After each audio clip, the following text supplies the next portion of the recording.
My husband bought new sheets. He never notices things like sheets. These were the exact ones we looked at on our first date. I need to explain why that's significant. Our first date wasn't dinner or a movie like normal people. We met on a dating app and he suggested we go to a Homegood store because he just moved into a new apartment and needed basically everything. He said, walking around a store would give us plenty to talk about without the pressure of sitting across from each other at a restaurant. I thought it was the strangest idea I'd ever heard, but something about it charmed me. We spent 3 hours wandering through that store, talking about everything, our families, our jobs, our worst fears, our biggest dreams.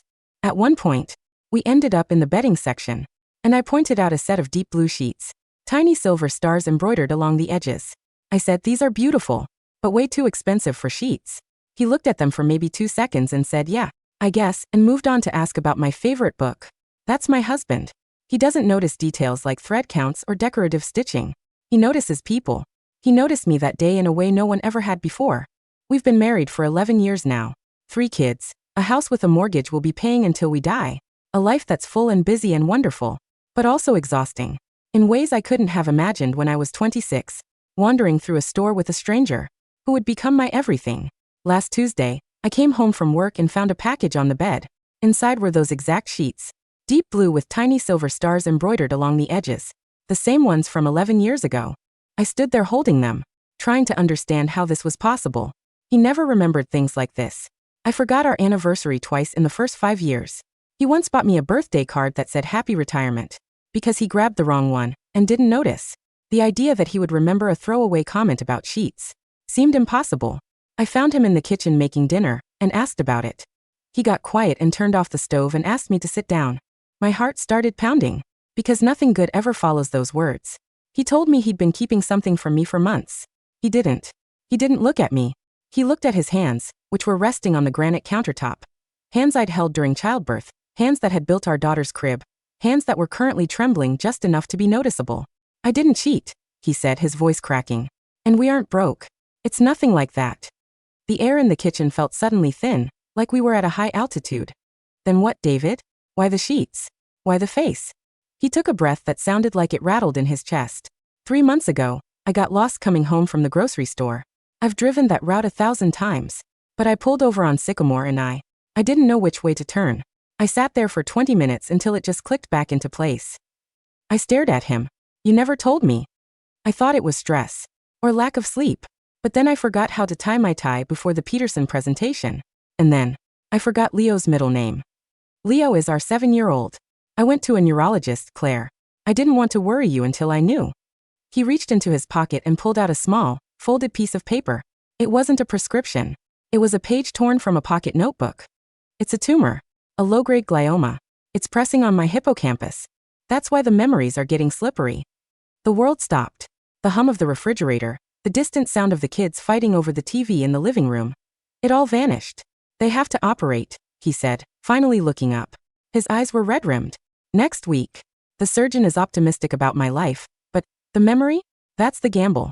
They have to cut through healthy tissue to get to it. There is a high probability of retrograde amnesia. I could wake up and not remember the last year, or the last 5, or you." I couldn't breathe.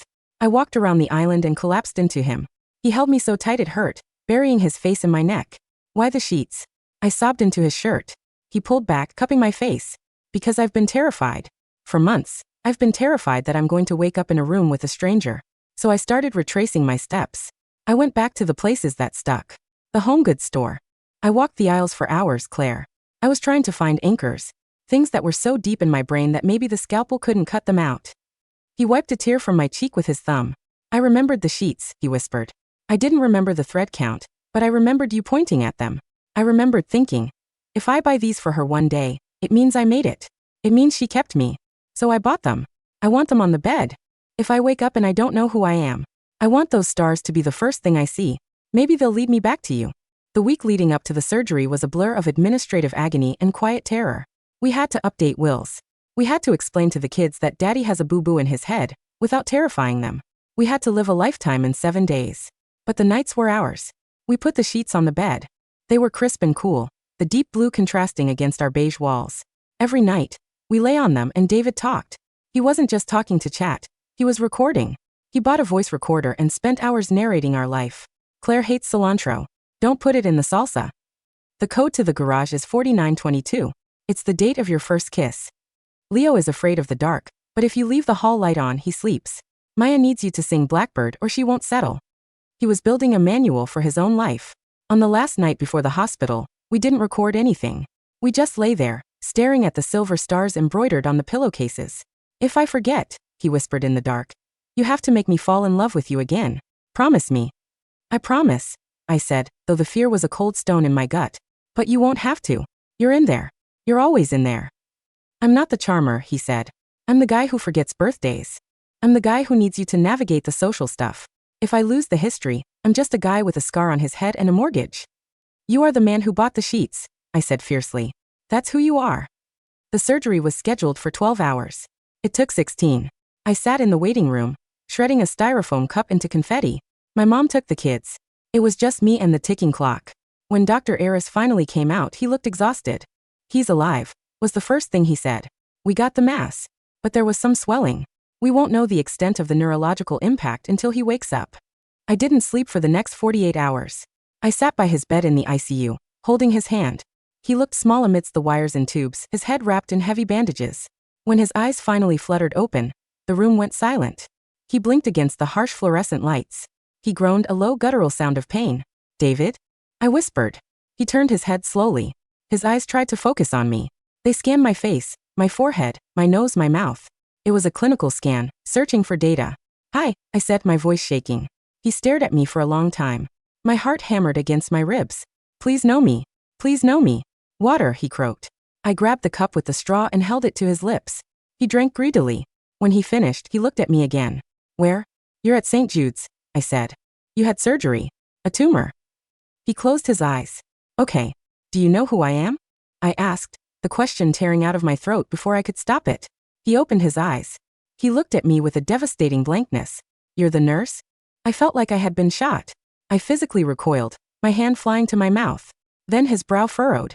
He squinted, looking at the ring on my finger. Then at the ring on his own hand. No, he whispered. Not the nurse. He closed his eyes again, grimacing in pain. It's too loud. My head. He drifted back into sleep, leaving me alone in the wreckage. The doctors called it fragmented memory loss. It wasn't a clean wipe. It was like someone had dropped a puzzle on the floor. Some pieces were connected. Others were scattered under the couch. He knew he was a man named David. He knew how to speak English. He knew what a car was. He didn't know the kids. He didn't know me. He didn't know he liked coffee with 2 sugars. When we brought the kids to visit 3 days later, it was the hardest moment of my life. Leo ran to him, shouting, "Daddy," and David flinched. He looked at our son with the same polite confusion you'd give a stranger's child in a grocery store. "Hi, buddy," David said, because I had coached him. I'm a little sick right now." Leo cried in the car all the way home. I had to pull over and vomit on the side of the road. 2 weeks later, I brought him home. He walked into our house like he was a guest. He touched the walls, looked at the photos in the hallway with mild interest. He stopped at a picture of our wedding. "We look happy," he observed. "We were," I said, my voice thick. "We are." He looked at me, his eyes full of guilt. "I'm sorry, Claire. I know I'm supposed to feel it. But I look at you, and I know logically you're my wife, but I don't have the movie. The movie in my head. The clips.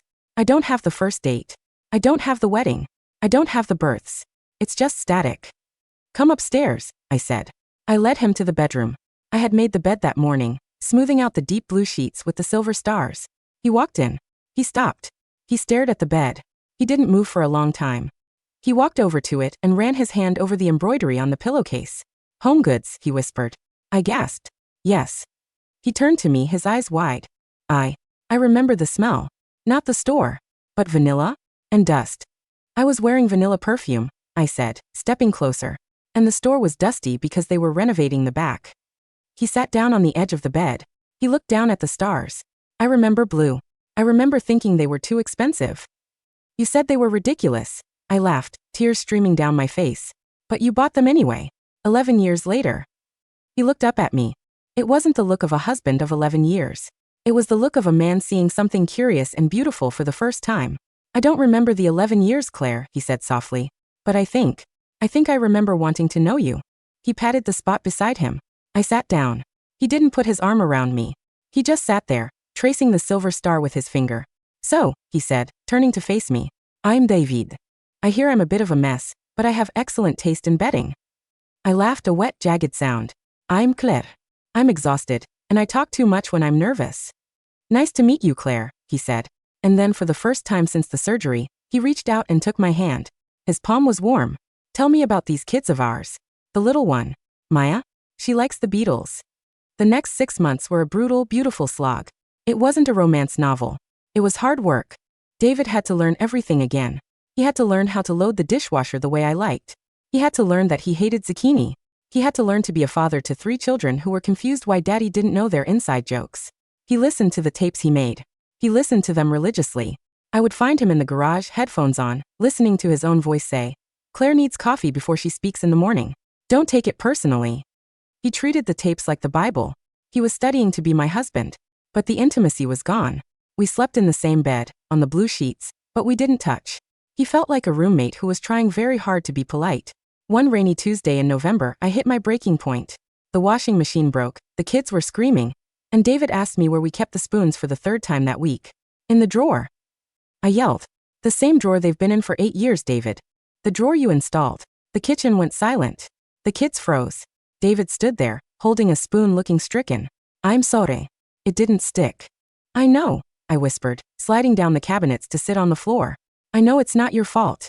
I'm lonely. I'm married to a man who is studying me like a textbook. He put the spoon down. He walked over and sat on the floor next to me. I know, he said.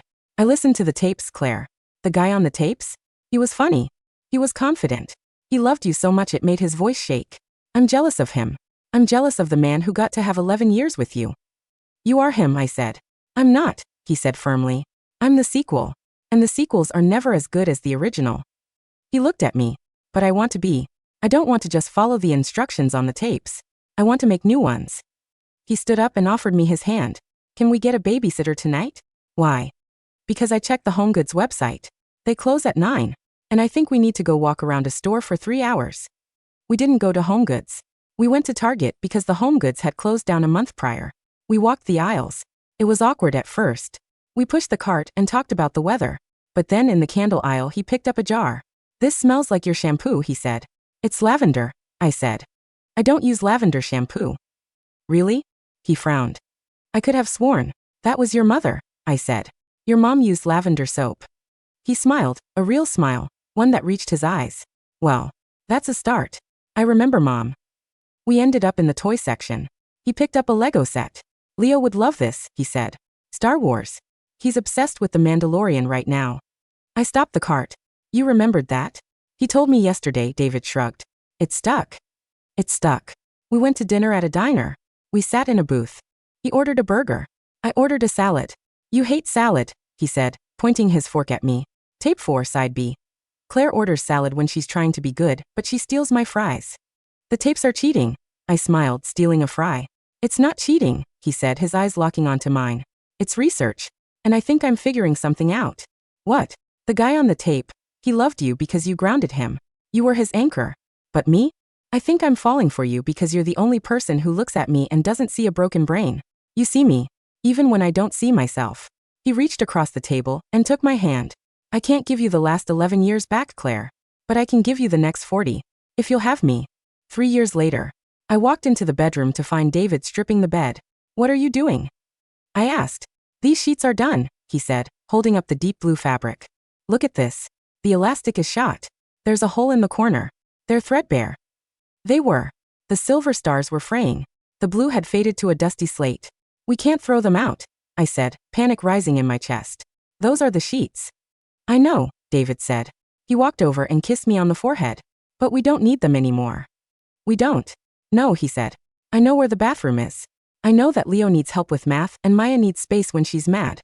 I know that you snore when you have wine. I do not. You do, he grinned. I recorded it. Want to hear? I swatted his arm. Claire, he said, his voice turning serious. I don't need the stars to find you anymore. I'm here. I'm fully here. He tossed the old blue sheets into the hamper.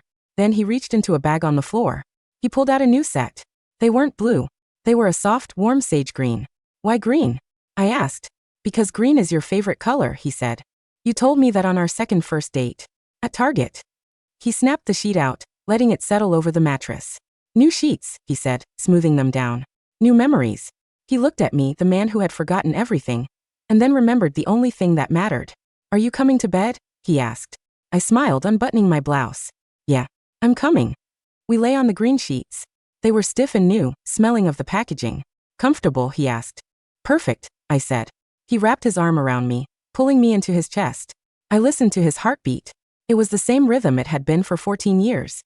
I love you, Claire, he whispered. I love you, David. I know, he said sleepily. I remember. And for the first time in a long time, I knew he really did.